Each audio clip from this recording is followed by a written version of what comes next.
Ladies and gentlemen, please welcome your host, Chris Barry.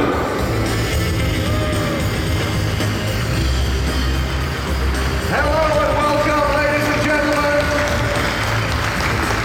You join us deep inside Ford Motor Company's operations in Cologne, Germany, where we are about to preview a very special car indeed. We're actually in this magnificent factory building built in 1962, a plant that has produced over 26 million engines. Right. We are broadcasting live all around the world, so thanks to everyone for tuning in, and thanks also to those RS fans, Ford employees, and members of the media who have joined us here to witness this momentous event firsthand. To everyone here, please make sure your phones are on silent, but please make sure you're tweeting and posting on social media as we go along. Now, the exciting new car we'll be unveiling today is yet another example of how Ford's continuing investment in new vehicles and technologies around the world is paying off. In fact, the company has publicly committed to deliver more than 12 new performance vehicles to its global lineup in the next 5 years alone. Vehicles that I believe will make your hearts beat a little bit faster, but hopefully not dangerously fast. Now, to help us understand it all, please welcome to the stage Ford of Europe's Vice President for Product Development, Joe Backay!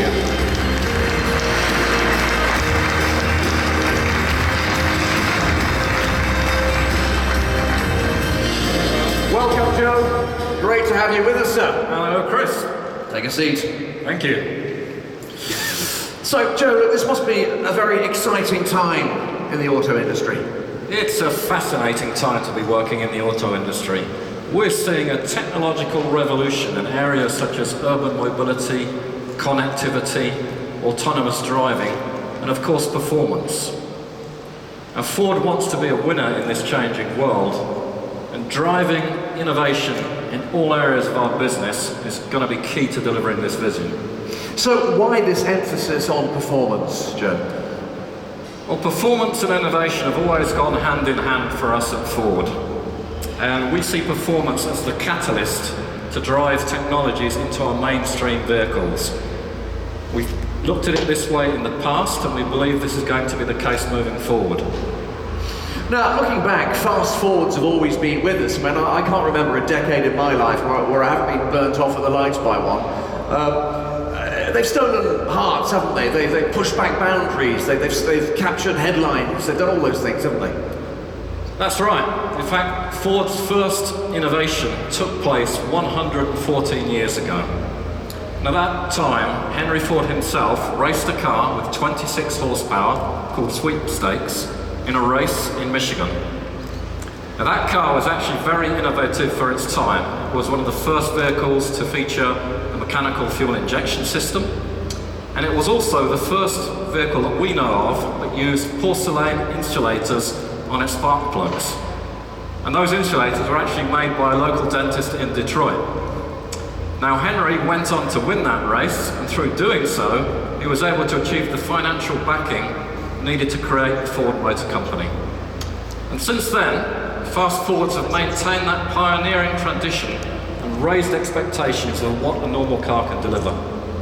Right, so let's briefly reflect on a rich legacy of RS innovation, starting, Joe, with this car to our left. Now, for those of the PlayStation generation, this car will look positively archaic, but almost unassuming. It's almost quaint kind of character belies the real character behind. Tell us why it's so important, Joe. Yeah, so this is the Taunus 15M RS from 1968, and it started the Ford RS pedigree. The Ford of Germany here took a really innovative approach by spicing up practical cars with a sporty look and feel. And these were for customers who wanted a performance car, but needed a practical family vehicle. And this particular one got a sporty V6 engine, sports suspension, sports wheels, custom seats, and of course those great stripes. Well, of course, I know from my youth that a Go Faster stripe is worth a couple of horsepower on its own, maybe 2.5, depending on how thick. Tell us about the performance of this, Joe. Well, actually, respectably quick for its time. It reached 0 to 60 miles per hour in 14 seconds. Okay, well we are talking 48 years, nearly half a century ago, so that's not too bad. Now these were the trailblazers for the true RS. Where do we go to from here? Well, by the 1970s, the Escort and Capri were already successful in motorsports, and they provided the perfect basis for a whole series of fast forwards, with some very neat technologies. Such as? Well, this Capri 2600, for instance, was the first Ford vehicle with a mechanical fuel injection system, while the RS200 that followed it was the first vehicle where we used aerodynamic aids to produce downforce. For instance, the huge rear spoiler you see behind you was able to help with high-speed stability and handling of the cars. So this was real racing technology that was brought to affordable cars to boost performance and responsiveness. And that's still the key to a successful RS today. Well, it's nice to know that the tradition of giant spoilers goes back to the 1970s. Giant spoilers, the automotive equivalent of wide lapels. What next? Well, we have to talk about the Mark I Escort. And here are the RS2000 and the Mexico, which celebrated Ford's victory in the 1970s World Cup Rally. Both cars were really popular, but it was probably the RS1600 that was responsible for one of the most significant engines in road car history. So, was this the first example of a family car with a high-performance engine? That's right, with its 120 horsepower BDA engine, with 4 valves per cylinder and a twin cam, developed with Cosworth. Again, this was technology mainly seen on the racetrack, was now powering a on-board family car. Right. We now use this technology, of course, to boost both performance and efficiency in almost all the vehicles we sell around the world. I was going to say, I always wanted my dad to get an Escort Mexico or an RS or even a twin cam or a GT, you know, but just the dashboard with the 2 big dials and the 4 little gauges just was heaven for me. Kept waving a picture in front of him, but he bought a Cortina Estate instead. So when the Mark I Escort bowed out, what happened? Well, along came the Mark II Escort, carrying on the RS tradition. The RS1800 was the most successful rally Escort of all, and this new RS2000 was pretty innovative for the mainstream market. With that distinctive polyurethane wedge nose as well, which I love. Well, I loved it too, but it wasn't just cosmetic. This was the first vehicle that we pioneered aerodynamics to improve performance. And in fact, this design trend went on to shape the future of many generations of car after it, such as the 1980s Escort. Well, yes, we are now heading into everyone's favourite decade, the 1980s. Yeah, in the 1980s, RS Fords were top of the enthusiasts' most wanted list, and featured on posters on many a teenager's wall. This car actually was my first fast forward company car. It was a fantastic drive, combined front-wheel drive, turbocharging for the first time. And the car featured the world's first use of a viscous coupling limited slip diff to get all that power down on the road with reduced torque step. Well, yes, I'm picking up a sound now that tells me we're moving on to a very special car indeed, the RS200. Yeah, and here it is. You have to remember, the RS200 was created specifically for Group B rallying. It was also the world's first 2-seater to combine a turbocharged mid-engine with 4-wheel drive and composite construction. Technologies that, when you think about it, are still cutting edge today, and that's more than 30 years later. Here are a few fans in for that particular car. It was also insanely rapid, as I recall. Yes, it was, and in actual fact, it held the record for 12 years in the Guinness Book of Records as the world's fastest car from 0 to 60 miles an hour. and it achieved that in 3.07 seconds. Incredible, absolutely incredible. Now, this next car coming up over here is no slouch either, quite an understated saloon on the outside that goes like a rocket. Yeah, Sierra produced some great RS cars that are still very desirable. The RS Cosworth blew people away. At 16 valve, 2 litre engine, produced more than 100 horsepower per ton per litre, and that was unheard of in the day. Well, again, with those cars, I find myself drawn to that king of spoilers. Yes, we used all of our knowledge gained on prior RSs to, first of all, achieve positive downforce on the vehicle, and that benefited the handling and the high-speed stability. But also by tuning the aerodynamics, this vehicle was able to reach a top speed of 150 miles per hour. Sounds like it could be a bit of a handful. Not at all. It was actually a great daily driver.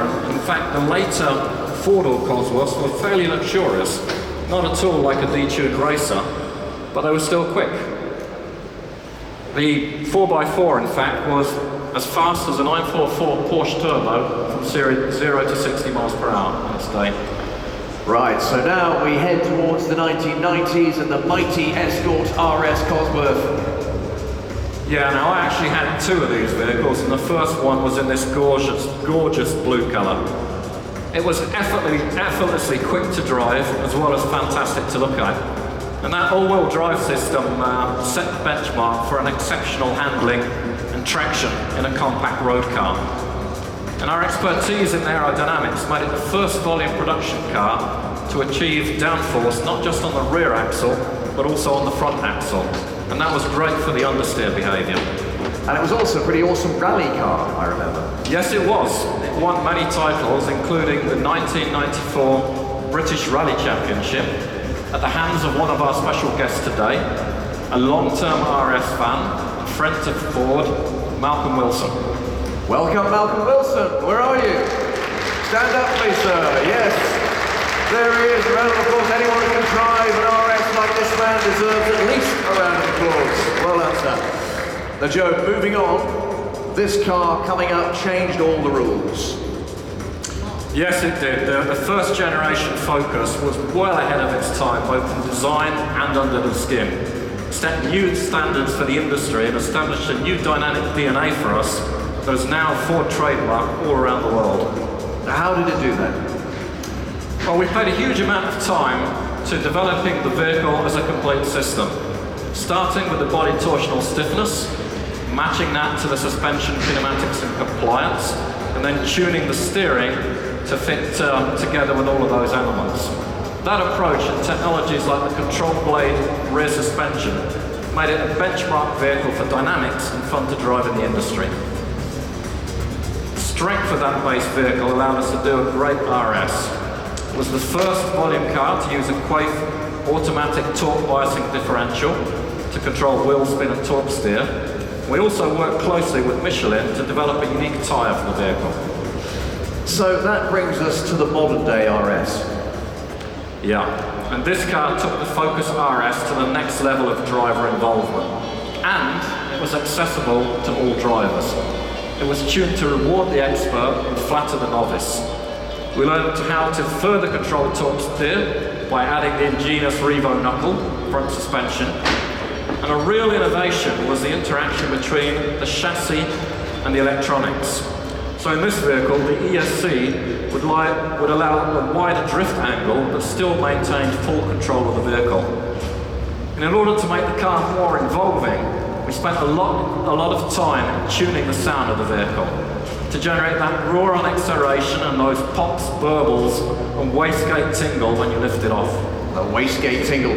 Then, of course, there is the amazing, lean, mean, moody, matte black version just here. Yes, and we created this ingenious foil with 3M to give it that stealth fighter look. But of course, the main innovation with this vehicle was the fact you could transmit 350 horsepower through the front wheel drive of the vehicle, making it the most potent front wheel drive car in the world at the time. So, ladies and gentlemen, let's hear it for the legacy that is the RS.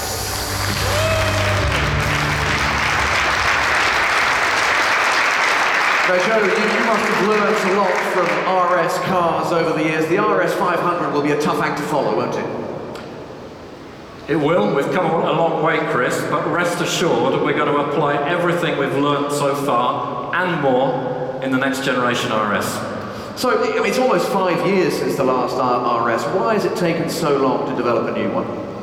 Well, our engineers have been really busy with the amazing new products that you can see all around the world in our dealerships. In fact, last year alone, we launched an unprecedented 24 new products all around the world. Now, from this strong base, we're ready for the next RS. Well, now let's take, ladies and gentlemen, a quick look at the RS development team in action. We've got a very global team with 8 engineering centers all over the world, and all of them working together, and we're all bleeding blue underneath. Every engineer and designer loves to work on a product like this because it's a halo car. The RS is really the top of the mountain, so to speak. It's the most aggressive looking, but it has the most performance to it to tell at the same time. I want this car to be the first car that really engages the driver, that you can feel in control of the car. It's helping you do what you want to do. I have to say it would grin on my face, absolutely. We look at a lot of competitive vehicles as well as the history of what we have with the RS, and we know it needs to be a percentage above the ST as well. Pretty high hurdles for the team to meet, but they're up to the challenge. So, you want to do a few laps? I thought you would never ask.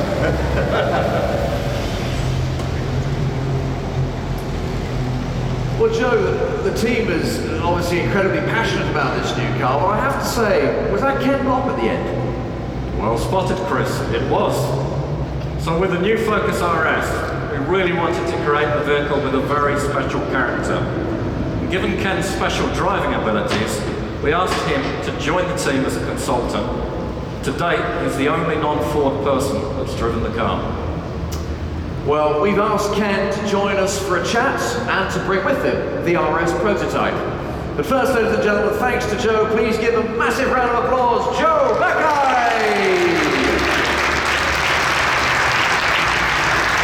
Right, so we know that Ken Block is somewhere in the Cologne plant complex. Let's get him in here. Can we let him know we're ready for him? This is your cue, Ken. Go, Ken.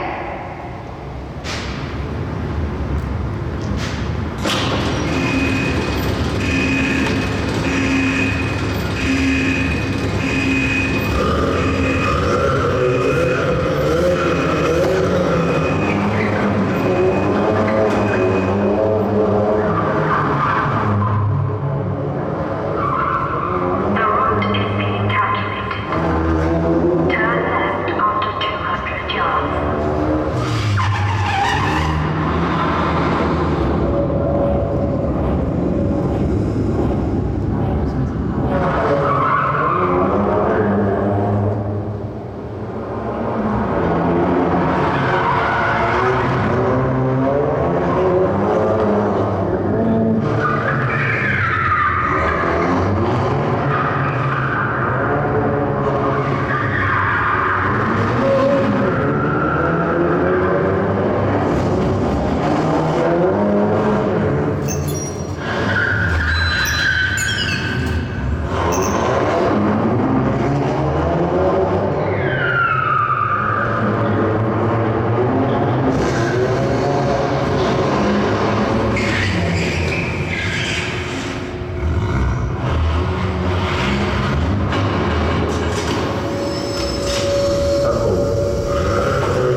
I taught you. Well done. Now, Ken, what was it like hooning this vehicle around the factory? Well, it was actually quite a challenge due to all the different surfaces, especially that very slick painted concrete.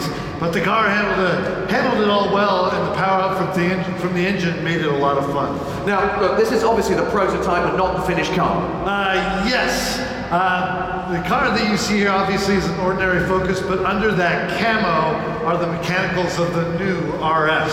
So it looks normal, but it isn't. So were you surprised to get the call from Ford?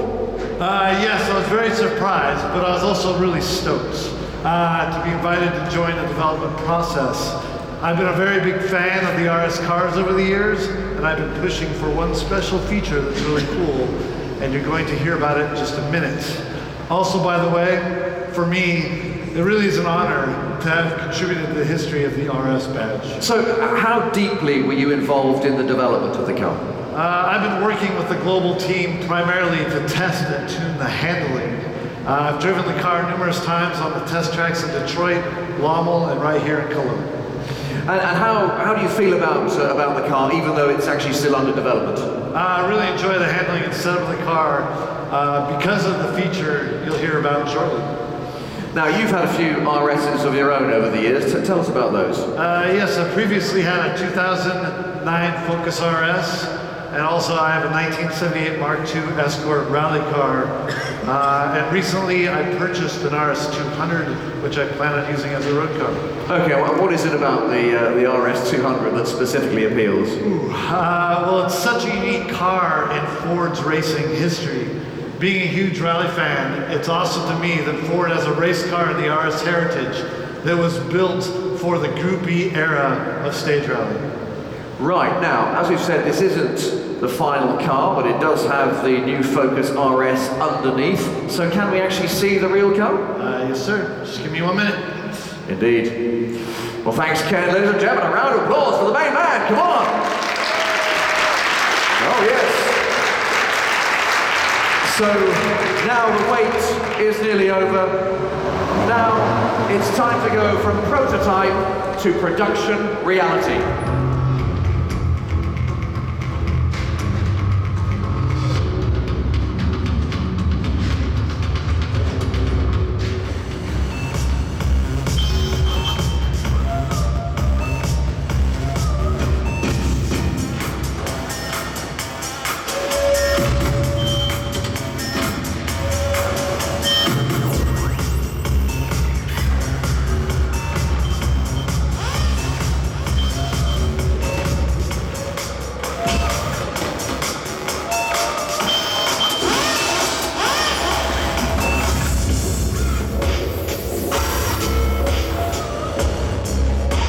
Ladies and gentlemen, the all-new Ford Focus RS!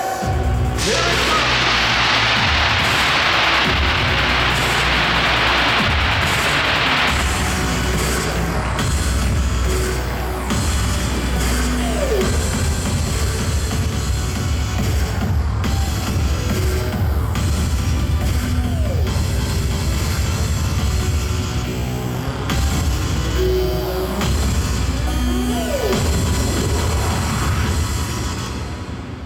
And please welcome Ford's Group Vice President for Global Product Development, Raj Nair! Raj, great to see you, young man. How are you? Good, good. Now look, we've been taking quite a journey this afternoon over the best of RS in the past, decades of RS. And I have to say, this car is more than worthy of carrying the great RS badge. It must be a hugely proud moment for you and the team. Yeah, it's a great day for the team, for the performance team, and you know, performance is our passion, and as Joe said, it's one of the most effective catalysts for ingenuity and innovation.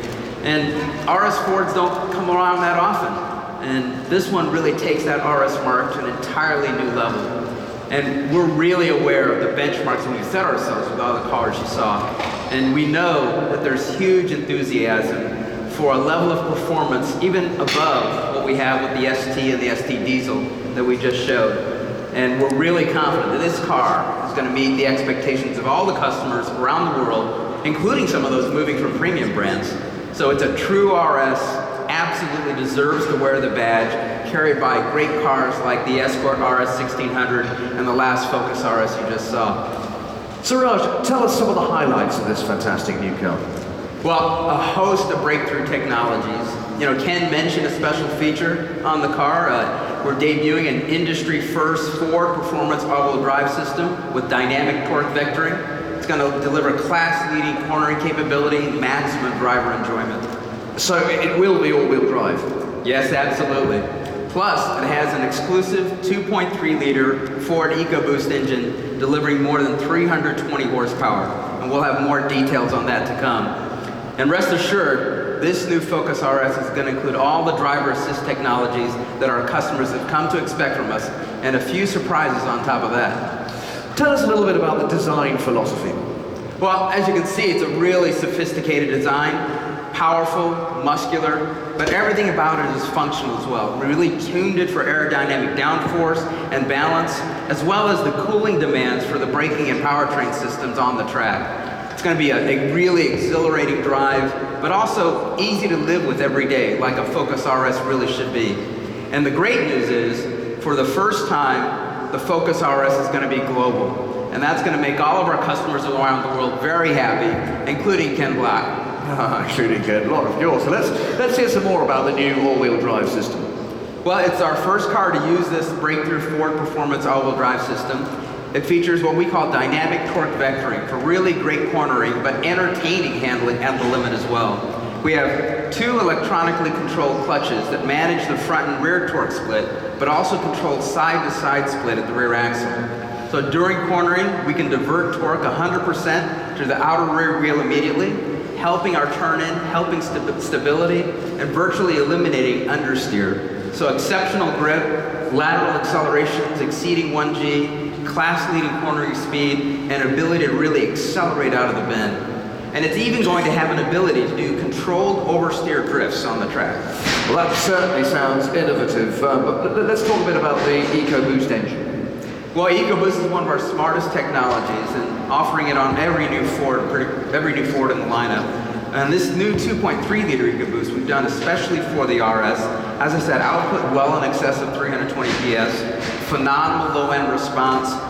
You can rev it all the way to the red line, feel the surge of the turbo, and also it's going to be accompanied by that signature exhaust soundtrack of burbles and crackles like a true RS. Just hearing you talk about it is sending me, Raj. Now, looking at the overall business, how important are cars like this to Ford?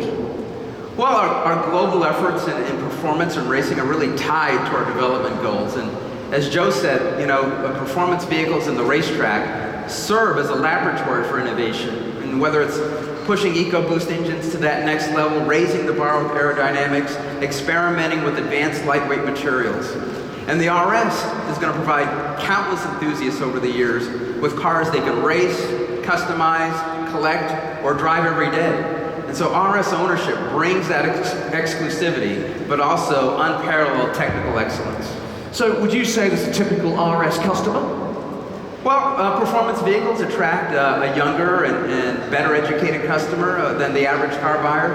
And the business is really booming. If you look at performance vehicle sales here in Europe since 2009, up 14%, up a staggering 70% in North America. So adding that RS is good for business. It generates showroom traffic, it brings new customers to our showroom, as well as satisfying our existing owners. But I mean, delivering performance cars must require enormous investment, surely. It is, and that's why we've created our Ford Performance Group, a team that's led by Dave Parasak, who's here, who many may know as the chief engineer for the latest Mustang. Also, Kerry Baldori is here, our global Ford Performance Engineering Manager. Tyrone Johnson, who leads our engineering group for performance here in Europe. Jürgen Gagstetter is our chief program engineer of this Focus RS. And also with us is our vice president of global design, Murray Callum. So Ford Performance combines our special vehicle team, our Team RS, and our racing engineering divisions all into one group. So it increases our capabilities on new production models as well as in racing. And it means we really can push those boundaries to deliver innovative performance vehicles at several levels. So the first level, for example, really great all-around performers like our Mustang GT, the Fiesta ST, Focus ST, and Focus ST Diesel. Then a level above that, a higher performance level, like the Mustang Shelby GT350R and this Focus RS. And then ultimately, at the highest level, elite supercars like the new Ford GT we just announced in Detroit. Well, that does look like a very special car indeed. Raj, I'm sure the new RS is going to be absolutely fantastic. I can't wait to hear more. Thank you so much, sir. Thank you, Chris. Big round of applause, please, for Raj Nair, ladies and gentlemen. Now, as well as being one of Ford's biggest production locations, Cologne is home to Ford of Europe. So ladies and gentlemen, to close our show today, I'd like to hand over to Ford of Europe's new President and Chief Executive Officer, Mr. Jim Farley.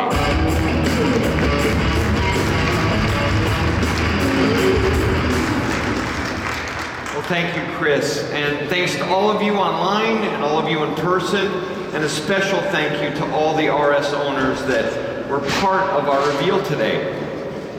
Today is a really special day, as Chris said, because we're literally introducing this vehicle in our home, right here in Cologne. Just behind me, we make the 1-liter EcoBoost engine, which is won Engine of the Year not once, but 3 times. Right around the corner, we actually make the Fiesta, which is not only Europe's best-selling small car, it is the #1 global B car. This is really a very special place for us. And just down the road is Merconic, which leads all of our small car development for the globe. And just a few hours away is Saarlouis, which will be manufacturing the new Focus RS, not just for here in Europe, but for the entire globe. Great brands are made one great car at a time. And the RS, for us, captures the promise of our brand. At our best, we bring technology to millions. We make great cars that are affordable. That's what turns us on at Ford. And this year, in 2015, here in Europe, we have an opportunity to launch many new exciting products. In fact, almost 50% of our volume this year will be brand new products. And we're moving up market with many of those, like the Focus RS, and a whole host of performance vehicles, and a full lineup of SUVs. It's going to be a very special year for us, and a very busy year. For me and for the team, excellence in product defines us as a company. Not just making great products affordable, but making just great products. And bringing RS back to our customers is such a pride point for the organization. So thank you. And also, we're going to be launching the Mustang here in Europe this year after 50 years. Not just a great Mustang, but a Mustang that fits in here in Europe to the roads and all the customers' tastes. If you imagine that portfolio of vehicles, we don't want to just have a sustainable business in Europe. We want a vibrant business where customers think of us as a great company. Ladies and gentlemen, to give you an idea of how we're going to bring this product to life, we've developed a documentary that we're going to share with customers. And we wanted to share that with you before. So let's take a look.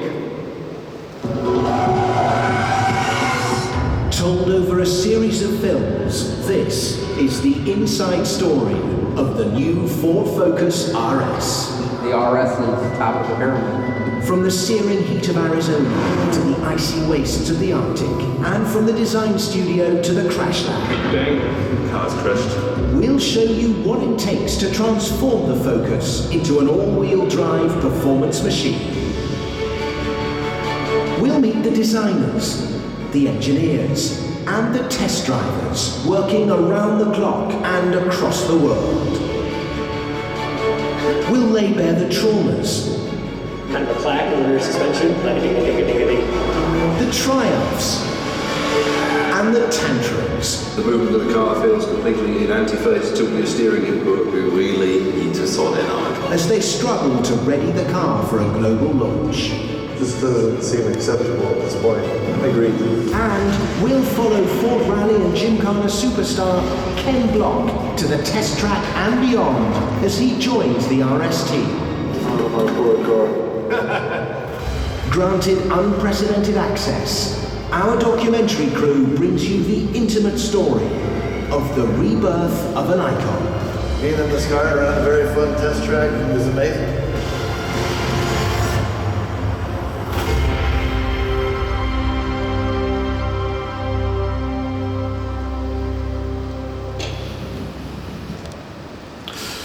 Ladies and gentlemen, thank you very much again for joining us today. Please now join us again on the floor for a closer look at the new Ford Focus RS. I'm Chris Barry.